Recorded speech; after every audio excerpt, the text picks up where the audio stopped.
Shalom, selamat pagi sidang jemaat yang berada dimanapun. Saya ucapkan selamat beribadah. Kita akan memulai ibadah kita pada pagi hari ini. Kita akan mengawalinya dengan mari kita berdoa bersama-sama. Bahwa sesungguhnya keselamatan kami ialah yang datang dari Tuhan. Dialah yang menciptakan langit dan bumi beserta dengan segala isinya. Sekarang Bapa, turunkanlah berkat-Mu atas kami dalam ibadah raya pada pagi hari ini. Inilah kerinduan kami. Engkau mengambil alih seluruh rangkaian ibadah kami. Dari awal, pertengahan, sampai pada akhirnya. Seluruh sidang jemaat-Mu, dimanapun mereka berada, yang mengikuti siaran ini Tuhan. Tuhan akan memberkati. Biarlah ibadah kami boleh memberikan kekuatan kepada kami sekalian. Kami memulai ibadah kami pagi hari ini. Alaskan doa kami di dalam nama Tuhan kami Yesus Kristus. Haleluya. Amin. Shalom Bapak Ibu, saudara-saudari sekalian jemaat yang dikasihi Tuhan. Bersyukur kalau pagi hari ini kita masih diberikan kesempatan untuk datang di hadirat Tuhan bersama-sama. Walaupun pagi hari ini dengan suasana berbeda, kita semua tidak berkumpul di ruang gereja, tetapi saya yakin dan percaya kalau kita sungguh-sungguh menyembah Tuhan, kita datang di hadirat Tuhan, kita pasti juga akan merasakan hadirat Tuhan turun atas kita semua dimanapun kita berada. Mari pagi hari ini saya rindu mengajak Bapak Ibu, jemaat yang dikasihi Tuhan, mari datang di hadapan Tuhan, membawa ucapan syukur kita, membawa syukur kita di hadapannya. Mari angkat pujian ini sama-sama. Katakan terima kasih Tuhan untuk kasih setia-Mu, untuk setiap janji yang Kau berikan dalam kehidupan kami. Mari angkat pujian ini bersama-sama.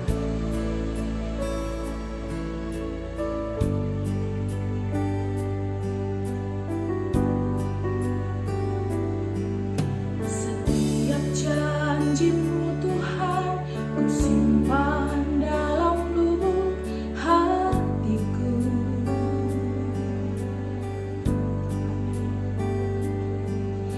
Lewati setiap masa, setiap tetes air mata dalam hidupku. Janji-Mu menopang hidupku, kasih-Mu menuntun langkahku dalam setiap waktu. Penolongku yang aku percaya. Mari ucapkan terima kasih Tuhan. Terima kasih buat kasih setia-Mu, penyertaan-Mu sempurna, janji-Mu tak pernah terlambat menolongku.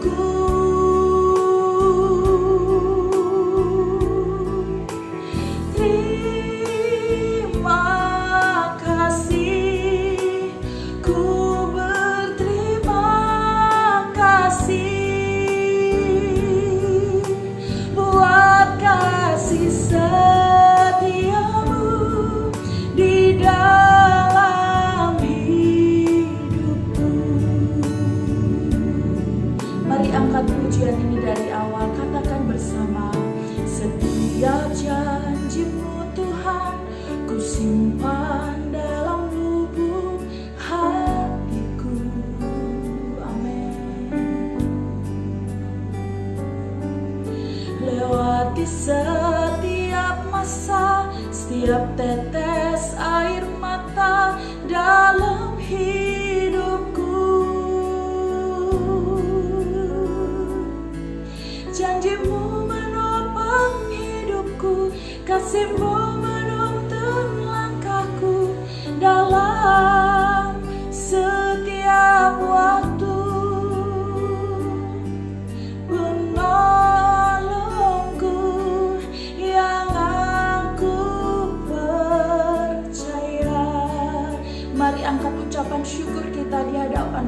Katakan terima kasih.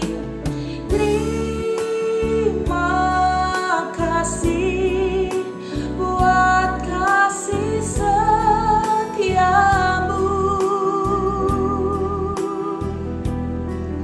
Penyertaanmu sempurna, janjimu tak pernah terlambat menolongku. Terima kasih Tuhan. Terima kasih, ku berterima kasih buat kasih setiamu di dalam hidupku.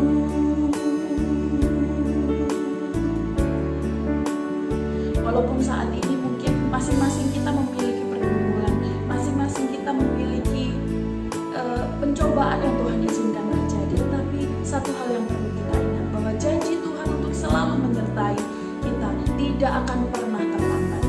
Tuhan pasti akan menjamin seluruh kehidupan kita, menyertai setiap langkah hidup kita. Mari bersyukur di hadapan Tuhan. Katakan terima kasih Tuhan.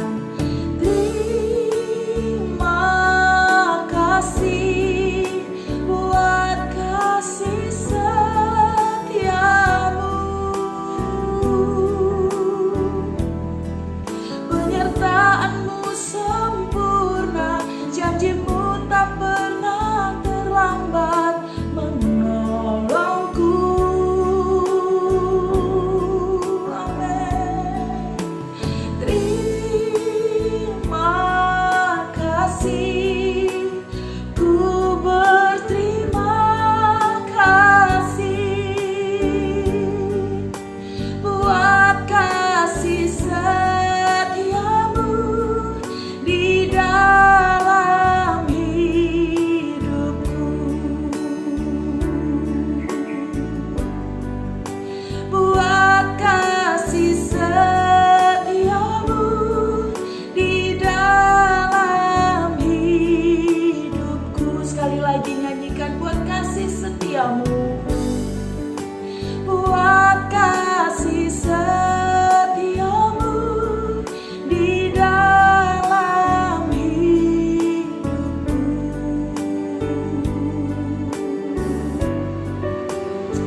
Amin.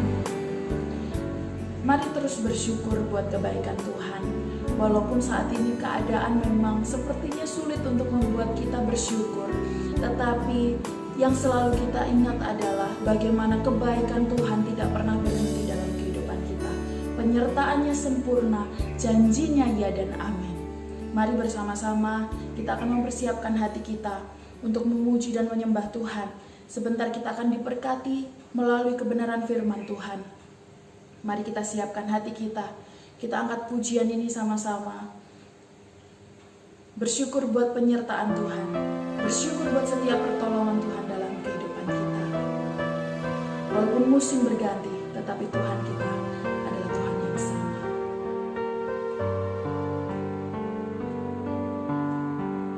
Musim akan selalu berganti, kasih Tuhan tetap abadi, tak akan berubah sampai selamanya. Ku tetap percaya, ku yakin Tuhan memberkati, ku yakin Tuhan melindungi. Burung di udara Tuhan pelihara, karena kasih-Nya. Katakan, Tuhan selalu menolongku, Tuhan selalu menolongku, selalu menjagaku. Sehelai rambutku tak akan terjatuh. seizin-Mu. Tuhan selalu menolongku, selalu menjagaku. Dia mengenyangkanku dan peliharaku seumur hidupku. Mari angkat pujian ini sebagai komitmen kita ke hadapan kita, syukur kita di hadapan-Nya. Ku yakin Tuhan memberkati. Ku yakin Tuhan memberkati. Ku yakin Tuhan melindungi. Burung di udara Tuhan pelihara karena kasih-Nya. Tuhan selalu menolongku, selalu menjagaku. Sehelai nirangku tak akan terjatuh tanpa seizin-Mu. Tuhan selalu menolongku, selalu menjagaku. Ia mengenyangkanku dan peliharaku seumur hidupku.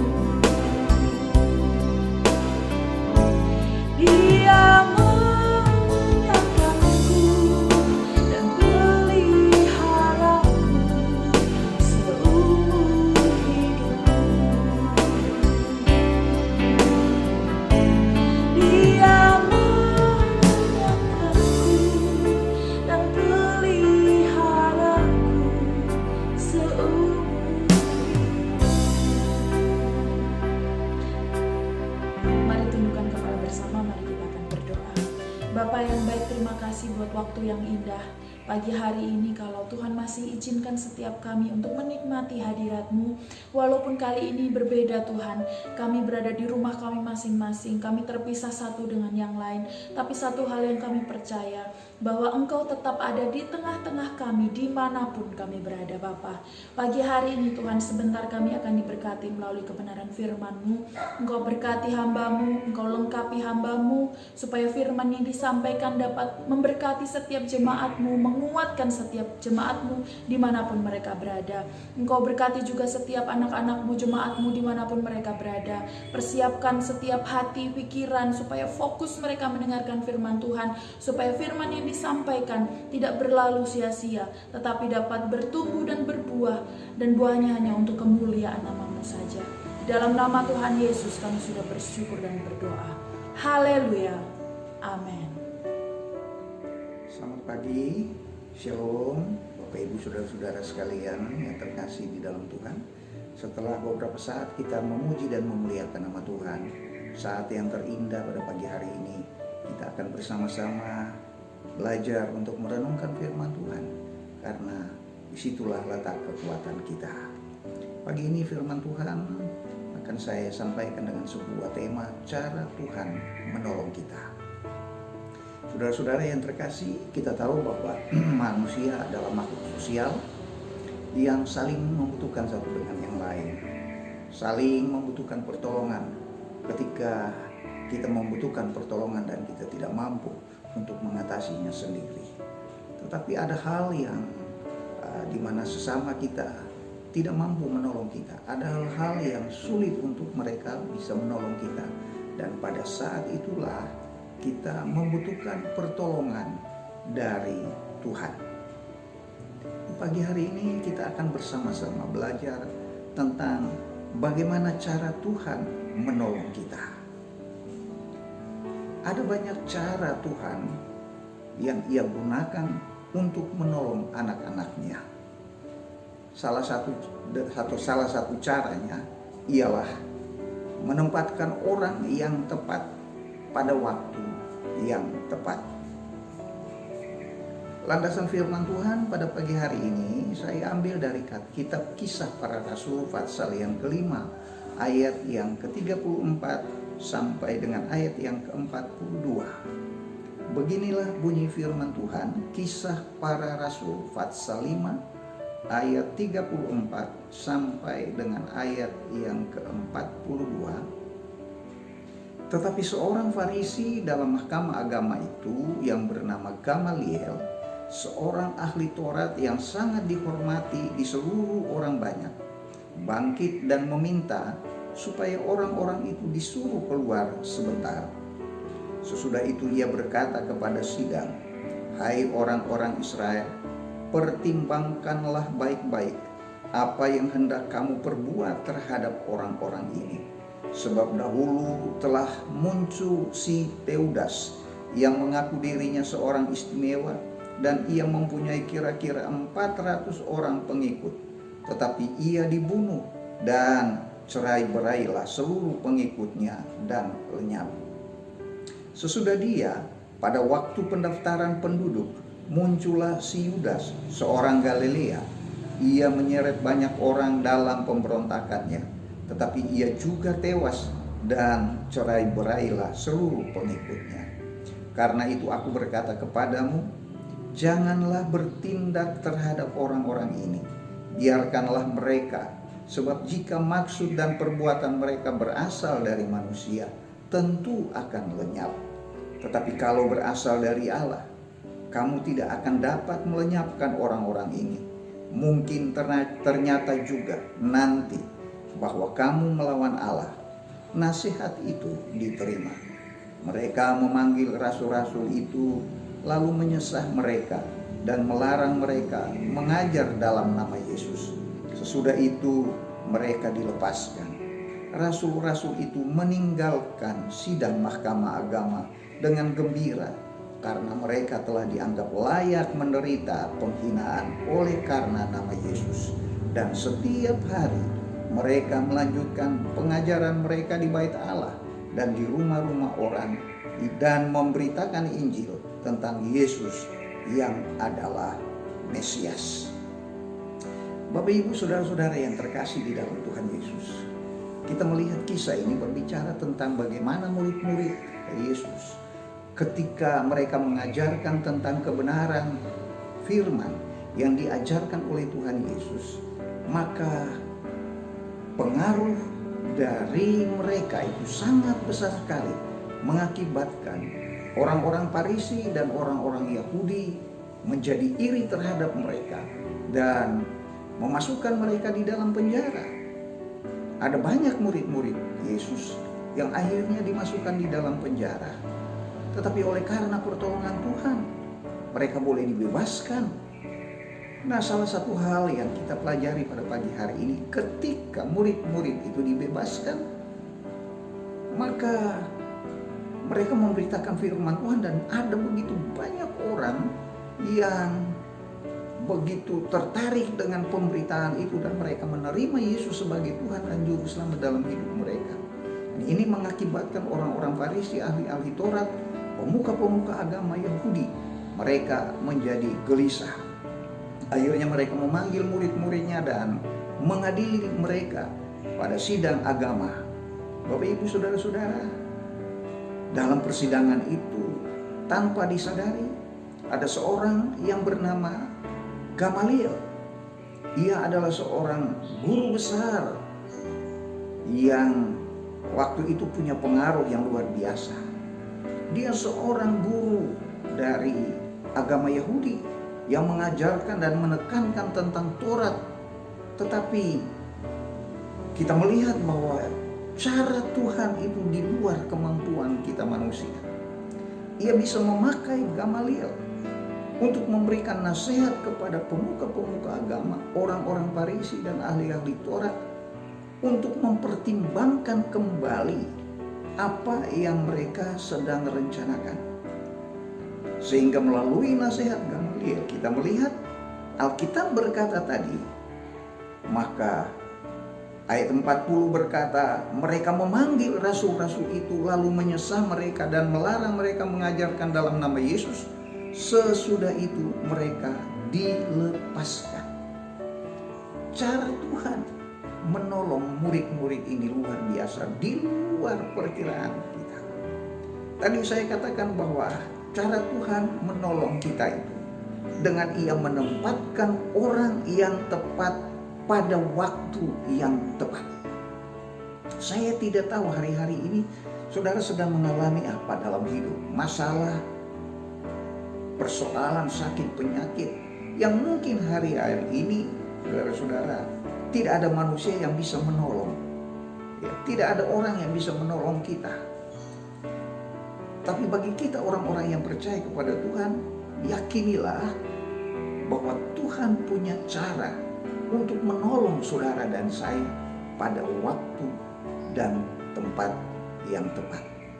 Sekarang kita melihat di dalam perjanjian lama ada 3 tokoh yang menggambarkan kepada kita bahwa Tuhan menempatkan orang yang tepat pada waktu yang tepat. Contoh yang pertama kita temui seorang yang bernama Yusuf. Saudara-saudara yang terkasih, Yusuf adalah seorang yang dibenci oleh keluarganya. Hasil dari kebencian itu maka dia dijual kepada orang Mesir, dan proses perjalanan dari kehidupan Yusuf membuat bangsa Israel itu terpelihara dengan baik ketika musibah kelaparan menimpa seluruh daerah tanah Kanaan. Ketika bencana itu menimpa seluruh daerah tanah Kanaan, bahkan sampai ke tanah Mesir, maka ada Yusuf di sana yang Tuhan tempatkan dia untuk memelihara bukan saja bangsa Israel, tetapi juga memelihara orang-orang yang ada di Mesir. Itu yang pertama. Yang kedua, Nehemia. Nehemia adalah seorang juru minum dari Raja Artasasta. Jabatan itu bukanlah sebuah jabatan yang strategi. Itu seorang pelayan. Tapi kita melihat Tuhan menempatkan dia pada waktu dan tempat yang tepat. Di mana ketika tembok Yerusalem itu roboh dan tidak ada orang yang memperhatikannya, Tuhan memakai Nehemia untuk membangun kembali tembok Yerusalem. Lalu contoh yang ketiga kita temukan ada seorang yang bernama Esther. Saudara-saudara yang terkasih, Esther ditempatkan oleh Tuhan di istana Raja Ahasweros untuk menolong bangsa Israel dari rencana busuk Haman, panglima perang Ahasweros pada waktu itu. Jadi kita melihat bahwa inilah cara Tuhan yang Ia lakukan. Ia bisa memakai siapa saja. Saudara-saudaraku yang terkasih, menempatkan orang-orang di tempat yang tepat pada waktu yang tepat. Dalam perjalanan kehidupan kita mengikut Tuhan, ada 2 hal yang perlu kita ingat dan bedakan dengan jelas. Apa yang kita ketahui? Hal yang pertama adalah apa yang kita ketahui. Dan yang kedua, apa yang tidak kita ketahui. Saudara-saudara, hal yang pertama yang kita ketahui adalah Tuhan kita itu adalah Tuhan yang baik. Kasih setianya untuk selama-lamanya. Kalau kita membaca di dalam kitab Mazmur pasal 100 ayat yang kelima, di sana kita temukan bahwa firman Tuhan berkata, sebab Tuhan itu baik, kasih setianya untuk selama-lamanya, dan kesetiaannya tetap turun-temurun. Jadi kita melihat apapun yang kita alami, tetaplah berpegang pada kebenaran firman Tuhan. Yang kita ketahui bahwa Tuhan kita itu baik. Yang kita ketahui adalah Tuhan itu setia. Yang kedua, yang tidak kita ketahui adalah cara Tuhan bekerja bagaimana cara Tuhan mewujudkan kebaikannya kepada saudara dan saya. Itu yang kita tidak ketahui. Bagaimana cara Tuhan menolong saudara dan saya. Karena di dalam kitab Nabi Yesaya pasal 55 ayat yang ke-8, firman Tuhan berkata di sana, sebab rancanganku bukanlah rancanganmu dan jalanku bukanlah jalanmu. Demikianlah firman Tuhan. Yang penting bagi saudara dan saya adalah tidak mencampur adukan kedua-duanya. Jangan membuat yang pasti menjadi tidak pasti, yakni meragukan janji dan kebaikan Tuhan. Kalau Tuhan sudah berjanji untuk menolong saudara, untuk memberkati saudara, maka Dia pasti akan memberkati kita. Jangan sampai kita menjadi seperti 5 anak darah yang bodoh. Saudara-saudaraku yang terkasih, yang mencoba untuk membuat yang pasti itu menjadi tidak pasti. Di mana kita temukan di dalam Matius pasal 25 ayat yang ke-5. Firman Tuhan berkata, tetapi karena mempelai itu lama tidak datang-datang juga, mengantuklah mereka semua lalu tertidur. Saudara-saudara, ketika mereka tertidur, datanglah mempelai. Tuhan sudah berjanji Dia akan datang. Tuhan sudah berjanji bahwa Dia akan menolong. Kita harus bisa menempatkan dengan benar sesuatu yang pasti itu. Ya, memang itu pasti janji Tuhan. Jangan membuat yang pasti menjadi ketidakpastian.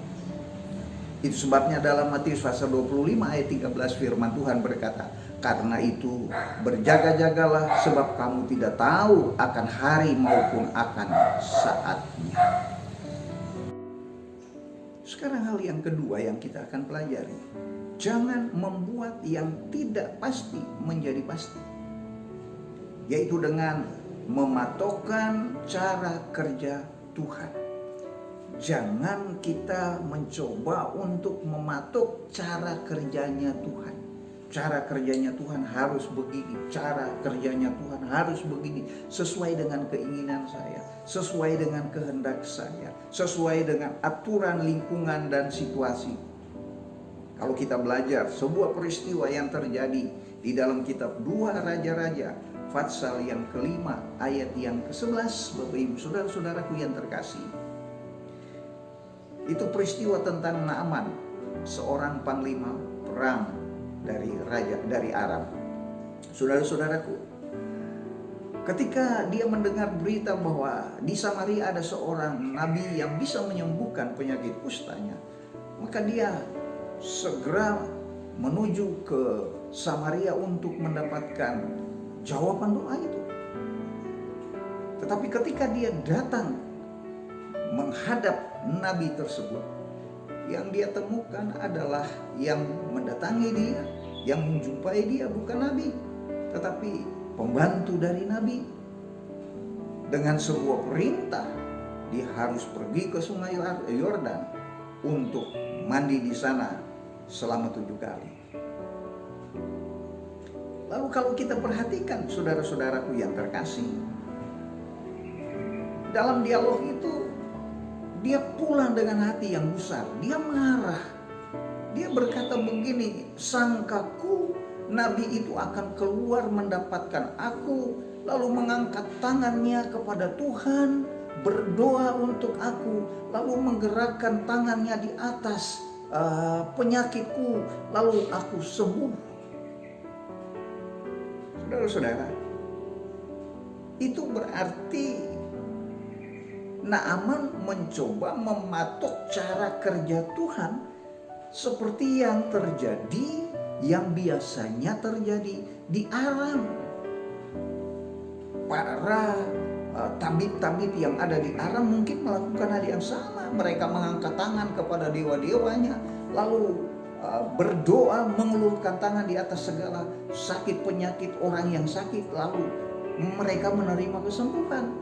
Dan patokan itu yang dipergunakan oleh Naaman untuk mematok cara Tuhan kerja seperti cara kerja yang ada di Aram. Tadi saya sudah katakan bahwa cara Tuhan itu berbeda dengan cara kita. Yesaya berkata, rancanganku bukanlah rancanganmu, dan jalanmu bukanlah jalanku. Cara manusia dengan cara Tuhan itu berbeda. Jadi kita tidak perlu mematok cara kerja kita untuk Tuhan lakukan. Jangan kita mematok cara kerjanya Tuhan, kita paksakan untuk dilakukan seperti yang lain. Saudara-saudara yang terkasih, saya mau berkata bahwa Tuhan itu tetap baik bagi kita dengan caranya yang berbeda-beda. Tetapi dia tetap baik, dia tetap setia. Tuhan menyatakan kebaikannya kepada kita melalui berbagai-bagai macam cara. Tuhan menyatakan kebaikannya kepada kita melalui berbagai macam cara. Dan kalaupun ia tidak memakai cara yang sama, itu tidak berarti bahwa ia meninggalkan kita atau ia tidak berdaya untuk menolong kita. Saudara-saudaraku yang terkasih, ingatlah bahwa Tuhan bekerja dengan cara-cara yang tak terpikirkan oleh kita manusia. Itu sebabnya mari kita bersama-sama belajar untuk tetap berharap kepada Dia, bahwa Dia adalah Allah yang senantiasa peduli terhadap kita. Kesimpulan dari firman Tuhan pagi hari ini, dari saudaraku yang terkasih, cara Tuhan menolong kita di masa sekarang belum tentu sama dengan cara Tuhan menolong orang-orang percaya pada masa yang lalu. Yang sangat penting bagi kita adalah jangan kita mematok hal yang pasti menjadi tidak pasti, atau yang tidak pasti menjadi pasti. Kiranya Tuhan Yesus memberkati kita sekalian. Mari kita akan sama-sama tundukkan kepala dan kita berdoa. Biarlah firman Tuhan pada pagi hari ini boleh memberkati kita sekalian. Bapa yang di surga, kami bersyukur buat kebenaran firman Tuhan yang sudah kami dengarkan pada pagi hari ini. Tuhan, kami tahu Engkau punya cara yang luar biasa untuk menolong setiap orang percaya yang berada di dalam berbagai-bagai macam tantangan, kesusahan, pencobaan. Tuhan, Engkau akan menolong kami dengan cara-Mu Tuhan. Itu sebabnya kami menjadi anak-anak Tuhan tetap berharap kepadamu, mau belajar untuk bersabar, menunggu cara Tuhan menolong kehidupan kami. Terima kasih Tuhan, meteraikan firman di dalam hati kami. Biar firman-Mu boleh menjadi berkat bagi kami sekalian dimanapun kami berada. Di dalam berkat nama Yesus Tuhan dan Juru Selamat kami sudah berdoa. Haleluya. Amin. Sebelum kita akhiri ibadah kita pada pagi hari ini, ada beberapa hal yang ingin saya sampaikan kepada Bapak Ibu, Saudara sekalian. Yang pertama, ibadah tatap muka, kita akan menunggu surat edaran dari Bapak Bupati selaku Kepala Pemerintah Daerah Kabupaten Ponorogo. Yang kedua, perjamuan suci akan ditunda sampai pada bulan Agustus yang akan datang. Yang ketiga, bacaan Alkitab kita mulai dari pagi hari ini Kejadian pasal 26 sampai hari Sabtu yang akan datang kitab Kejadian pasalnya yang ke-32. Jangan lupa kita tetap pakai masker kemanapun kita pergi supaya kita tetap sehat. Tuhan Yesus memberkati kita semua. Shalom. Ibadah kita sudah berakhir. Mari kita akan bersama-sama mengakhiri ibadah kita pagi ini dengan doa berkat. Mari kita berdoa bersama-sama. Kami bersyukur kalau Engkau sudah memimpin ibadah kami walaupun hanya lewat online. Kami percaya bahwa kuasa Tuhan tidak pernah terbatas pada ruang dan waktu. Dimanapun kami bersama berkumpul beribadah, firman-Mu berkata, di mana 2-3 orang sehati sepakat beribadah, maka di situ Tuhan hadir. Kami percaya Engkau sudah ada di tengah-tengah kami, Engkau sudah memberkati kami. Dan biarlah Tuhan, hari ini kami dapat jalani hari ini dengan penuh sukacita. Tuhan pimpin hidup kami sepanjang minggu yang akan kami lalui, dari hari yang pertama sampai pada hari yang terakhir nanti. Tuhan akan memberkati kami semuanya. Terima kasihlah Bapa. Terpuji namamu, bekal untuk selama-lamanya. Di dalam berkat nama Yesus Tuhan dan Juru Selamat kami sudah berdoa dan mengucap syukur. Sekarang saudara-saudaraku, pulanglah dan terimalah berkat Allah. Biar berkat damai sejahtera dari Allah Bapa, berkat kasih karunia di dalam Tuhan Yesus Kristus, sukacita surgawi serta persekutuan di dalam Roh Kudus ada menyertai kita sekalian, mulai dari pagi ini bahkan sampai selama-lamanya. Bapa, terima kasih. Bapa, terima kasih. Bapa di dalam surga, ku berterima kasih.